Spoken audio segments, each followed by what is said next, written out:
Hello guys! Hello Pisces! Welcome dito sa aking channel, Kapalaran 888. Welcome guys! Alamin natin ang second week reading para sa lahat ng mga Pisces. Today September 2025. So this reading is from September 8. Okay, September 8 para sa lahat ng Pisces. Okay. Ano ba ang messages? Vibration para sa inyong lahat.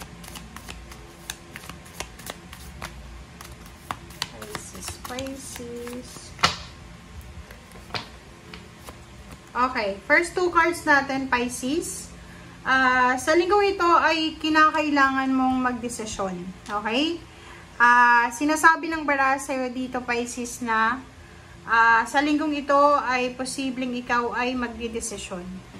So, ano man ang desisyon na gagawin mo, sinasabi ng bara sa'yo dito na panatilihin mo yung childlike spirit sa kung ano man na desisyon mo. Kumbaga, kung magde-desisyon ka sa linggong ito, make sure na ang desisyon na to ay hindi dahil sa na-pressure ka, hindi dahil sa na-stress ka. Magdesisyon ka because gusto mong magliwaliw, gusto mong mag-enjoy, gusto mong maging balanse, masaya, gusto mong mag-relax, parang ganun. So, make a decision. Okay. Pisces. Okay, tingnan natin dito sa second deck.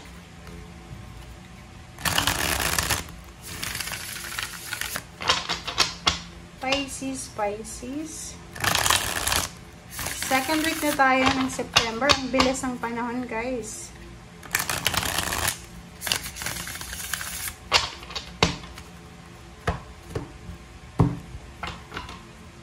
Okay.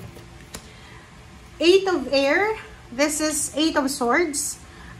Sinasabi ng bara sa'yo, Pisces, na if ever lang, halimbawa na nasa sitwasyon ka sa linggong ito na pakiramdam mo nakatrap ka, entrapment siya.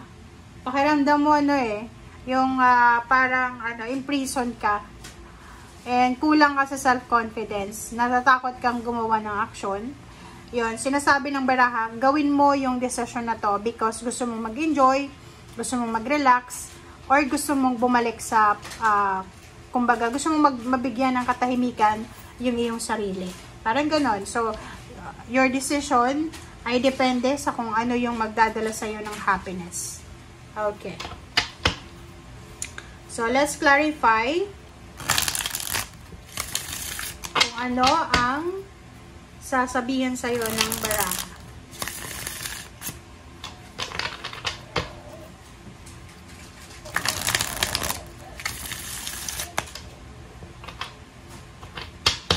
Okay, Pisces. Okay, first card natin is You're the Fool. Second is Emperor. Queen of Cups. And, wow, Seven of Swords.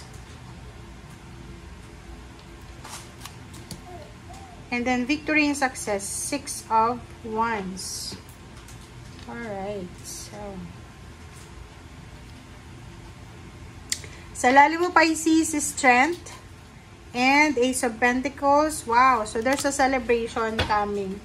Okay, congratulations kasi dito sa 3 cards na to, sinasabi sa ilalim siya. So, possible na isang financial parang stability and balance ang posibleng darating sa buhay mo na pwedeng magdala ng celebration. Ayun, super happy ka siguro. Sobra-sobra kang masaya.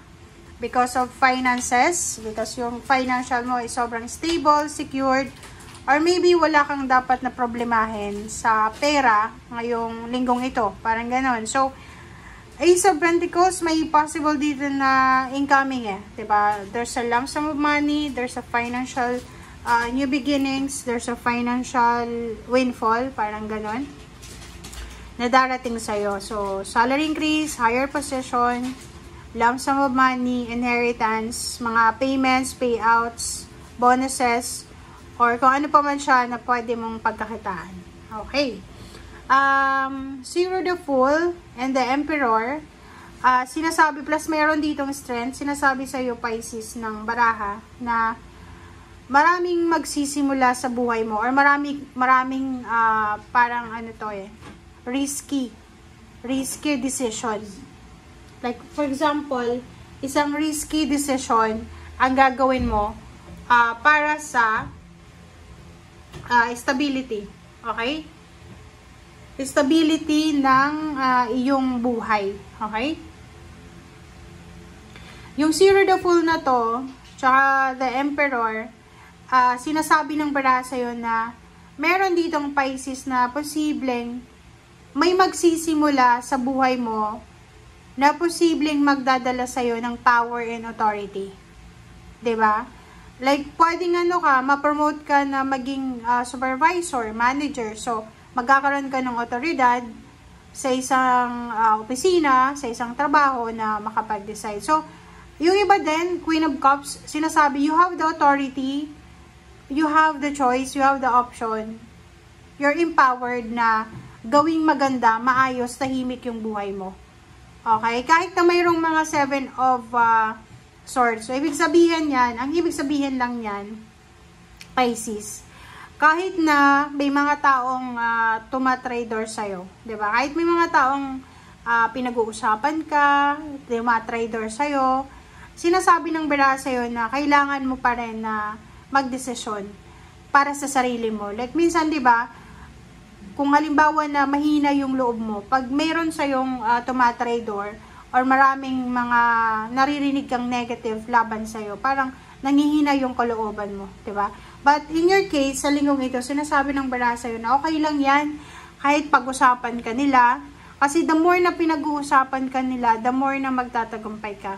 Ganun ganun yung energy ng guys tingnan mo, yung mga taong palaging chinichismis, sumisikat sila, like yung mga artista, yung mga influencers, pag palaging pinag-uusapan, magtitrend sila.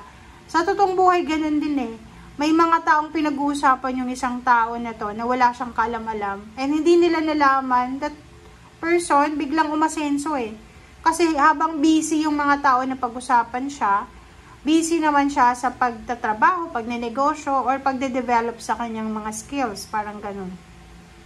And sinasabi ng baraha sa'yo dito na yung mga trader na yan sa buhay natin, natural yan Diba? Everyday, marami kang mga tao na makakasalamuhan ng ganyan Queen of Cups, sinasabi na maging tahimik ka lang, okay? Just let go, let God, ibigay mo na yan sa Panginoon.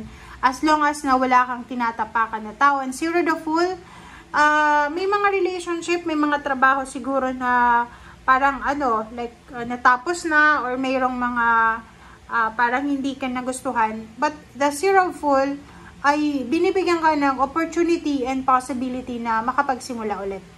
At kung ano man to nasisimulan mo, Pisces, ano man yung sisimulan mo, mapatrabaho, negosyo, love life, or family, sinasabi na magtatagumpay ka dyan. Parang Midas touch. Kung ano yung hahawakan mo, kung ano yung bibigyan mo ng oras, energy, or kung ano yung bibigyan mo ng panahon or ng atensyon, magiging blessing. Parang ganon. Diba? Alright. So, tingnan natin. Ano ba ang message na para sa inyo, Pisces?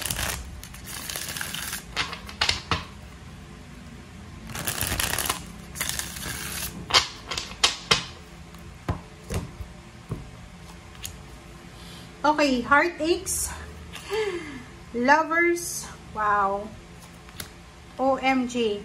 So, nakikita ko sa'yo dito, mag-ingat ka lang sa intimate relationship. Yun lang. If you are married, may mga relasyon, girlfriend, boyfriend, may ka-live-in, kapamilya, kaibigan, sinasabi ng baraha sa'yo dito na kailangan yung maging maingat, okay? Nasa Two of Swords ka, so sinasabi ng Two of Swords na to, kailangan mong pag-isipan, kailangan nating mag-isip, kailangan nating pag-isipan ang bawat salita na bibitawan natin. Kasi baka makasakit tayo sa ating karelasyon or pwedeng tayo ang masaktan. Okay? So, just be aware sa linggong ito.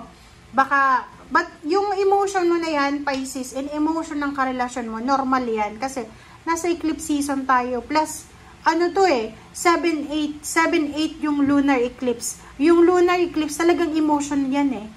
Yung iba parang, di ba, parang sinasabi na sobrang down na down, parang sad na sad ka sa panahon na yan.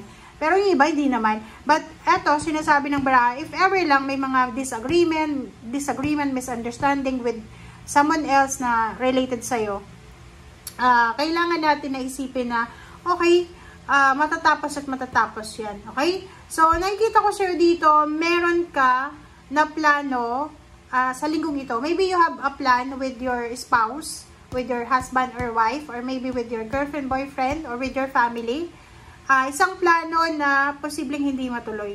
Okay? Kasi may the world card dito, so pwedeng travel. Pwedeng magta-travel kayo papuntang ibang bansa, or pwedeng pauwi ng Pilipinas, or around the Philippines, or kung ano man tong plano nyo, na movement na posibleng ngayong linggo ay hindi siya matuloy because nag-away kayo or meron kayong hindi pagkakaunawaan. Okay? So, yun guys ang sinasabi ng baraha. Thank you for watching and see you again. Bye!